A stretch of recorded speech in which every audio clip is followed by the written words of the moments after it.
Olá pessoal, espero que estejam todos bem e bem animados para a gente trabalhar em mais uma aula teórica, ok?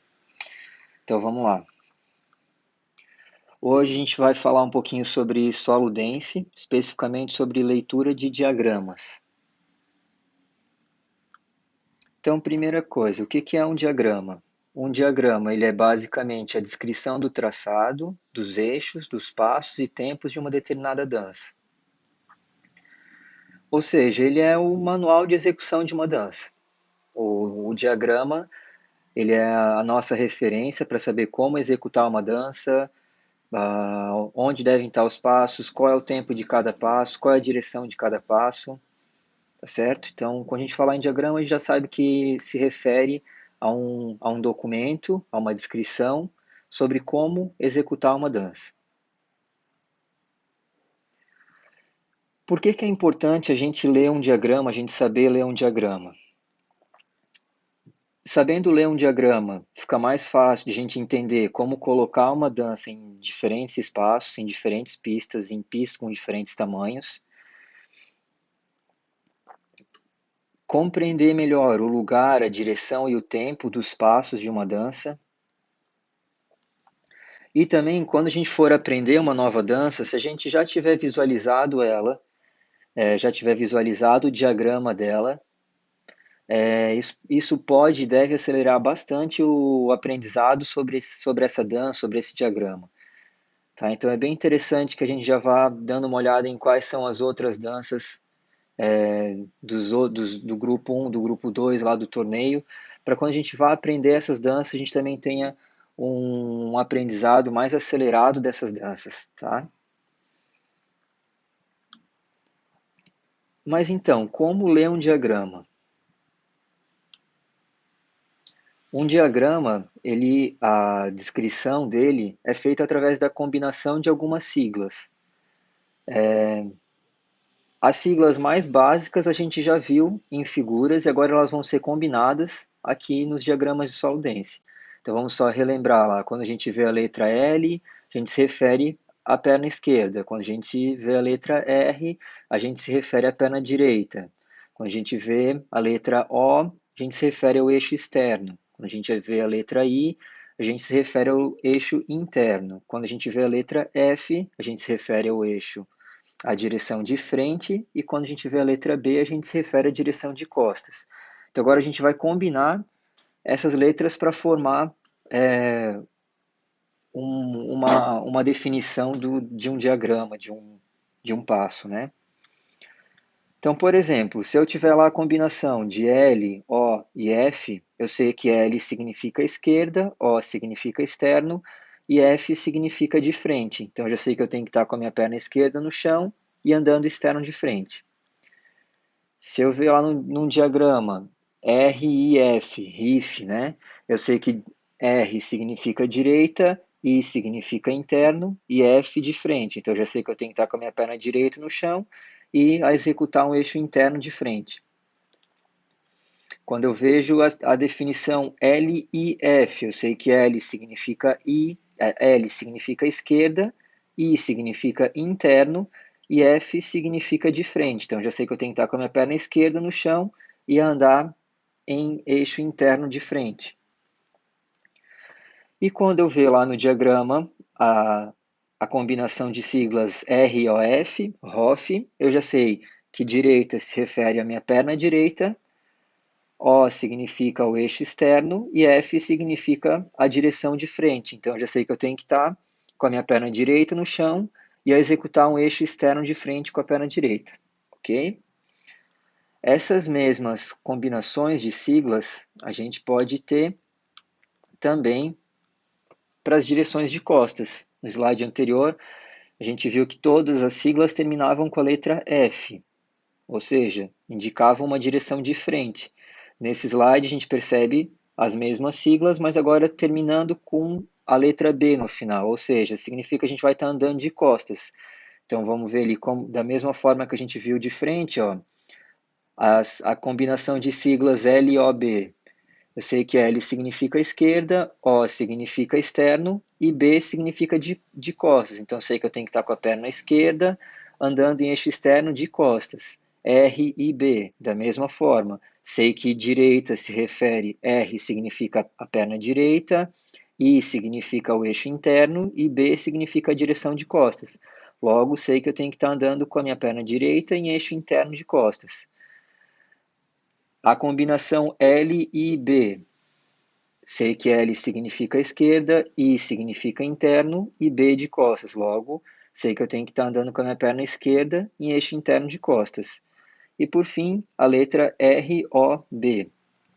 Sei que R significa direita, O significa externo e B significa de costas. Então, eu já sei que eu tenho que estar com a minha perna direita no chão e a executar um eixo externo de costas, ok? Então, essas são as siglas mais básicas que se referem à direção que a gente está patinando, se é de frente ou se é de costas, a perna, que eu estou apoiado no chão, e o eixo que eu estou executando. Ok? Essas são as combinações mais básicas e que a gente vai ver desde as danças mais iniciantes até as danças mais avançadas. Mais algumas siglas que a gente vai ver. XF, que significa XF, cruzado na frente, quando a gente executa um cruzado na frente com os nossos pés bem paralelos, bem juntinhos.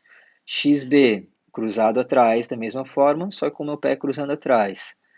A sigla DP significa drop de chassé, aquele passo quando a gente aproxima da end position e estende uma das pernas para frente.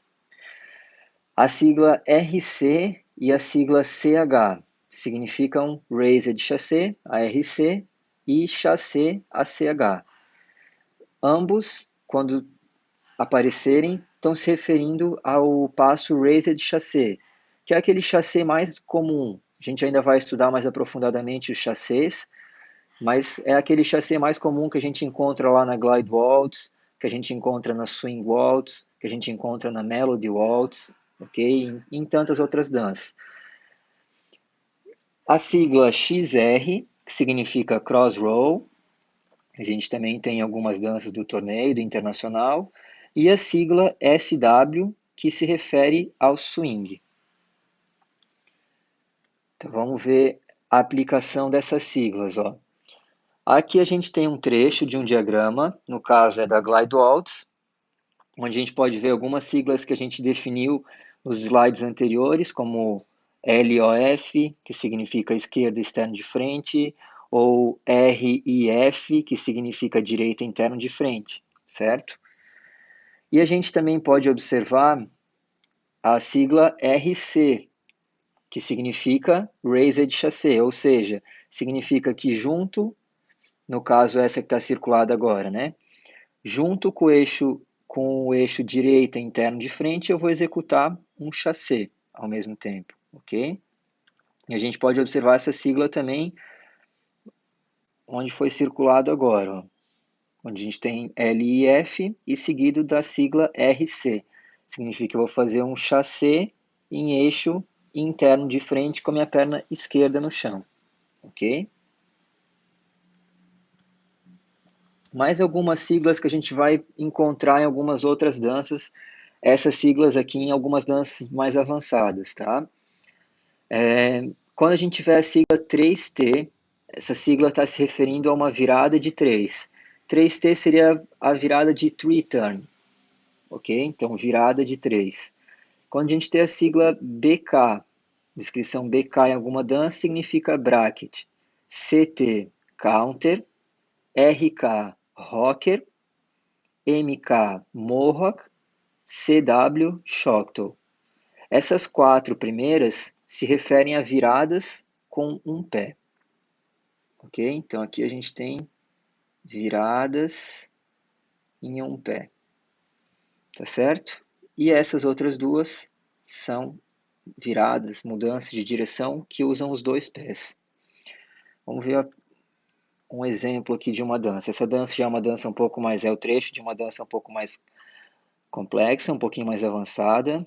É um trecho da Federation Foxtrot, que é uma dança do cadete desse ano, onde a gente pode encontrar algumas siglas dessas que foram descritas aqui do lado. Então a gente tem a sigla do 3T, que é a sigla da virada de 3, A gente tem a sigla do CW, que é a sigla do Choctaw. A gente tem a sigla do CT, que é a sigla do Counter. E a gente tem a sigla aqui também do MK, que é a sigla do Mohawk, ok? Só para vocês entenderem como essas siglas aparecem no diagrama. Quando aparecerem, vocês já sabem pelo menos de qual passo, de qual virada, ou o que significa aquela sigla, ok? O que mais a gente pode observar em um diagrama de dança? Então, a gente pode observar também o símbolo do início e da repetição da dança, quando for uma dança que repete, certo? Então, a gente tem aqui o start, que é onde a dança inicia, e aqui o repeat, que é onde a dança repete. Nem sempre a dança repete, né?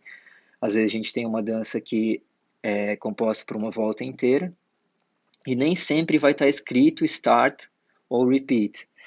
Às vezes vai estar só a barrinha indicando que ali é o início da dança, ok?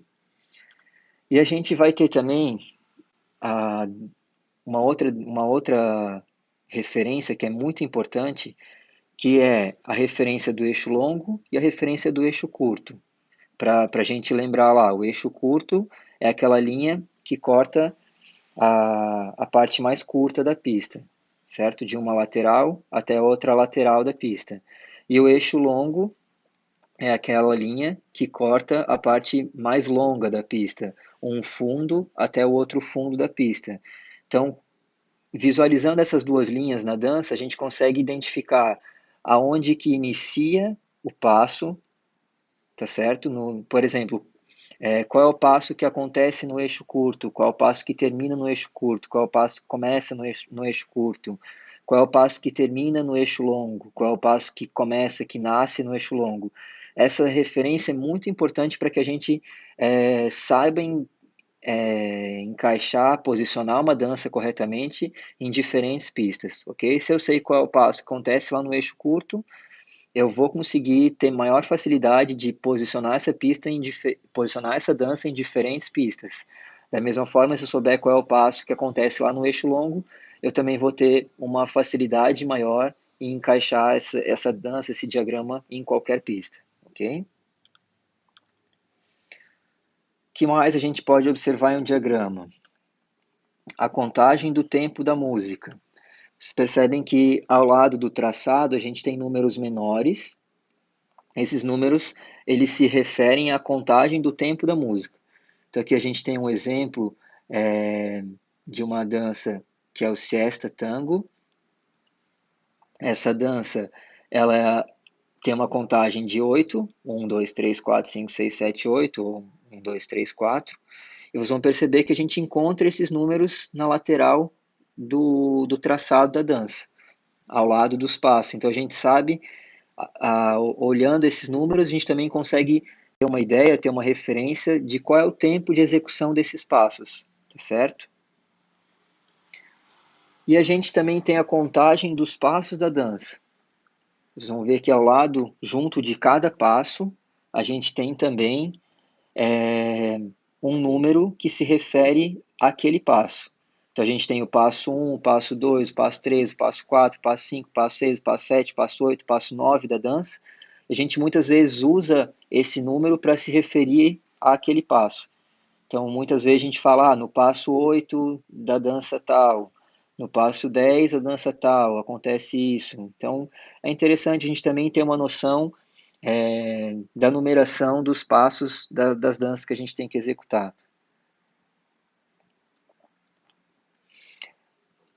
Nos livros de diagramas, a gente também vai ter uma descrição escrita de cada dança. Então, para cada dança, existe também uma descrição escrita com mais alguns detalhes sobre aquela dança. O que a gente tem nessa descrição escrita? No topo, a gente tem o nome da dança e, normalmente, quem criou essa dança. A gente tem o ritmo e as batidas por minuto, o tempo dessa música. Então aqui no caso a gente tem um exemplo que é uma marcha, mas poderia ser um tango, poderia ser uma valsa, poderia ser um blues, poderia ser um foxtrot, enfim. poderiam ser diversos ritmos. E a gente tem o tempo. O que que é o tempo? O tempo ele se refere basicamente à velocidade da música, a quantidade de batidas por minuto que aquela música vai ter. No caso, para essa dança, a gente tem 100 batidas por minuto, 100 beats por minuto, ok? E a gente tem o detalhamento da execução dos passos. Então, a gente tem a descrição de como deve ser executado, quais são as características importantes a serem observadas e a serem executadas em cada passo daquela dança. Já é importante a gente observar que a língua universal da patinação é o inglês, então a gente sempre vai encontrar todas essas informações em inglês. Quem já fala um pouco de inglês vai ter maior facilidade, quem não fala vai precisar ir se familiarizando um pouquinho com esses termos, que isso também vai facilitar que vocês entendam melhor todas essas explicações, todos esses termos. Onde eu encontro o diagrama das danças? Então a gente tem dois principais livros. Um dos livros de diagramas é o livro do Torneio Nacional, onde estão descritas todas as danças americanas, então as danças do iniciante, as danças do avançado, principalmente, do adulto também, estão nesse livro. E a gente tem o livro da World Skate, onde estão descritas as danças internacionais. Então, as danças do pré-internacional e as danças das categorias internacionais também estão nesse livro. Ok?